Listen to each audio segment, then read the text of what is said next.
जो चीज इनके अधिकार में, ये कहते हैं ना कानून व्यवस्था अधिकार में नहीं। अरे भाई, मुख्यमंत्री आवास के अंदर की सारी व्यवस्था तो आपके अधिकार में थी और मांगने पर सीसीटीवी भी नहीं थे। उनका वीडियो भी अवेलेबल है कि यमुना की सफाई कैसी करेंगे, कि वो नहा के दिखा देंगे।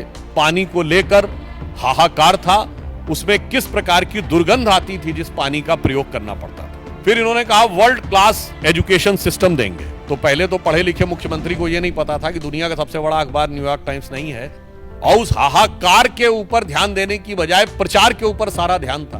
कूड़े के ढेर, इनको समाप्त करेंगे। और आज स्थिति यह है कि कूड़े के ढेरों की हाइट बढ़ रही थी। 10 पॉइंट बताना चाहता हूं जो आम आदमी पार्टी और केजरीवाल जी ने कहे थे और उसका यथार्थ क्या है। उन्होंने कहा था कि जो लटकते हुए तार हैं, अनसेफ इलेक्ट्रिक वायर्स, उनसे वो मुक्त कर देंगे। आज ये सवाल इसलिए है कि 10 साल उनको सरकार में हो गए, उससे पहले भी 2013 में भी उनकी सरकार रही थी। तो 10 साल से अधिक रहने के बाद दिल्ली में लटकते हुए बिजली के तारों की स्थिति यह है कि 26 वर्ष का एक नवयुवक 23 जुलाई 2024 को उन लटकते हुए बिजली के तारों की भेंट चढ़ गया।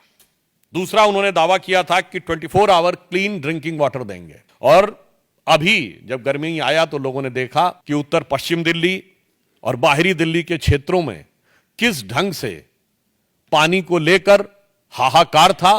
और पत्रकारों ने भी जाके देखा। चलिए, आप नेताओं की बात पे, राजनीतिक दलों के कार्यकर्ताओं की बात पे विश्वास न करें कि वो उसमें किस प्रकार की दुर्गंध आती थी जिस पानी का प्रयोग करना पड़ता था। फिर इन्होंने कहा वर्ल्ड क्लास एजुकेशन सिस्टम देंगे, यह दावा किया। और इतना ही नहीं, याद करिए, इनके मुंह से निकल गया था दुनिया का सबसे बड़ा अखबार जो है न्यूयॉर्क टाइम्स में छपवाना कितना मुश्किल है। छपवाना शब्द था, कोई जाके उस बाइट को चेक कर सकता है। तो पहले तो पढ़े लिखे मुख्यमंत्री को यह नहीं पता था कि दुनिया का सबसे बड़ा अखबार न्यूयॉर्क टाइम्स नहीं है, दुनिया का सबसे बड़ा अखबार है जापान का यमुनो शिमरी। और अमेरिका का भी सबसे बड़ा न्यूयॉर्क टाइम्स नहीं है, अमेरिका का सबसे बड़ा है यूएसए टुडे। खैर, इस अत्यधिक पढ़े लिखे मुख्यमंत्री को ने कहा छपवाना कितना मुश्किल है। और हकीकत क्या थी कि high court has reprimanded that the flawed education system, और इसमें कई चीजों को लेकर कोर्ट ने अप्रसन्नता जाहिर की। यानी दावा ये और वास्तविकता ये। फिर इन्होंने कहा मेडिकल ट्रीटमेंट को बहुत इंप्रूव करेंगे, और वास्तविकता यह थी कि कोविड के दौरान क्या हाहाकार मचा, और उस हाहाकार के ऊपर ध्यान देने की बजाय प्रचार के ऊपर सारा ध्यान था। आप सबको याद हो कि मोहल्ला क्लिनिकों में जो भ्रष्टाचार की चीजें प्रकाश में आई, जिसमें एक प्रकरण ऐसा था कि एक दिन में 539 लोगों का निस्तारण हुआ, जबकि मोहल्ला क्लिनिक 9 बजे से लेकर 1 बजे तक 4 घंटे में चलती है। 240 मिनट में 539 लोगों का निस्तारण, मतलब 20 सेकंड के अंदर डॉक्टर ने मरीज को देख भी लिया, असेसमेंट कर भी दिया, पर्चा लिख भी दिया और दवा मिल भी गई। और कौन सी ऐसी मोहल्ला क्लिनिक थी जिसकी इतनी कैपेसिटी थी कि सीसीटीवी फुटेज दिखाई जाएगी 539 लोग आके कहां खड़े हो गए थे। यह यथार्थ था। उसके बाद उन्होंने कहा पोल्यूशन फ्री इंवायरमेंट देंगे। आज स्थिति यह है, इसमें कुछ कहने की जरूरत नहीं है। जिस तरह इस समय जाड़े का मौसम चल रहा है, हाँ, हम ये कह सकते हैं कि हम उनको शुभकामना भी देते हैं। केजरीवाल जी का स्वास्थ्य बेहतर हो गया है। मुख्यमंत्री बनने से पहले जिस चीजें नजर आती थी, मगर दिल्ली की आबो हवा की सेहत बहुत खराब होती चली गई है। इसके बाद इन्होंने कहा कि जो कूड़े के ढेर, यानी ये छठा पॉइंट है, कूड़े के ढेर, इनको समाप्त करेंगे। और आज स्थिति यह है कि कूड़े के ढेरों की हाइट बढ़ रही थी। कुतुब मीनार से कुछ मीटर की दूरी के ऊपर, कुछ थोड़ी दूरी के ऊपर जो कूड़े का ढेर है, उसकी हाइट ऐसा समाचारों में आया कि 8 मीटर तक बढ़ गई है। 7वां दावा, दिल्ली महिलाओं के लिए सुरक्षित बनाएंगे। और भारत के इतिहास का इकलौता उदाहरण, जहां किसी भी सरकार के मुख्यमंत्री आवास में उसी पार्टी की महिला सांसद की पिटाई की गई और आरोप लगा मुख्यमंत्री के ओएसडी पर। पूरे भारत में ऐसा उदाहरण नहीं मिलेगा। मायावती जी के ऊपर स्टेट गेस्ट हाउस कांड में हमला हुआ था, वो समाजवादी पार्टी की सरकार ने किया हो तो विरोधी दल था।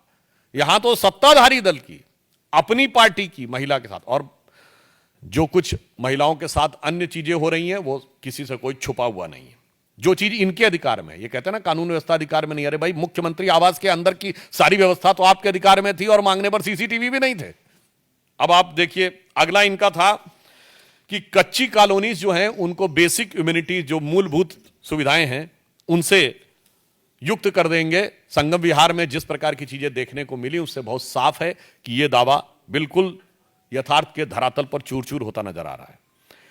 फिर इन्होंने यह कहा था कि जो झुग्गी झोपड़ी के में रहने वाले लोग हैं उनको स्थायी आवास देंगे। आज 1 दशक पूरा होने के बाद भी यह दावा सिर्फ हवाई दावा है, जबकि प्रधानमंत्री जी के प्रेरणा से चलने वाली योजना में 3024 फ्लैट्स अब तक कालका जी एरिया में झुग्गी झोपड़ी के लोगों को दिए जा चुके हैं। हम जो कहते हैं वो करते हैं और जो वो कहते हैं वो कभी नहीं करते।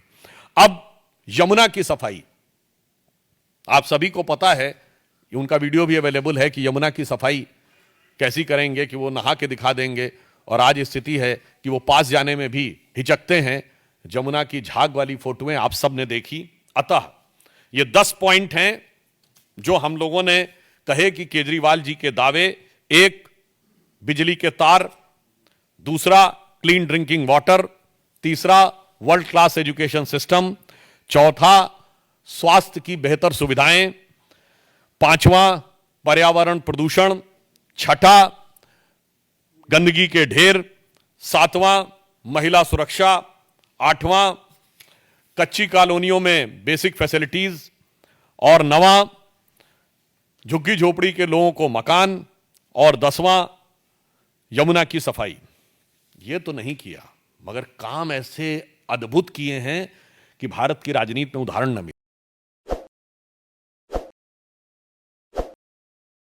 ताजा खबरों के लिए विजिट करें द फैक्ट इंडिया की वेबसाइट और डाउनलोड करें द फैक्ट इंडिया ऐप।